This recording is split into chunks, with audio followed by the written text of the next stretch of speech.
So yun guys, dito naman tayo magbabakas oh. Ayan oh, 60 pesos guys oh. Pwede natin bakas.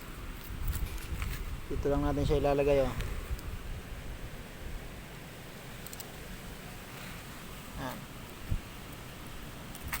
Ayan. Ayan. Ito lang.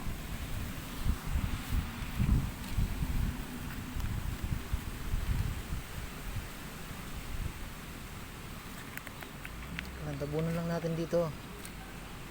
Mabilis na tumakita guys. Ito lokasyon niya no.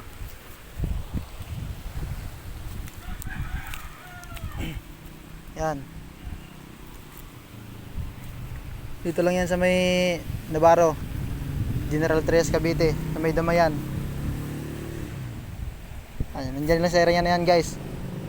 Hanapin nyo na lang dyan. 60 pesos din yon. Pauwi na tayo guys. Alam ko na alam nyo yung lugar na to kung nasaan. Nandyan lang siya sa area na yan. So yun lang guys, pauwi na tayo. Bye bye.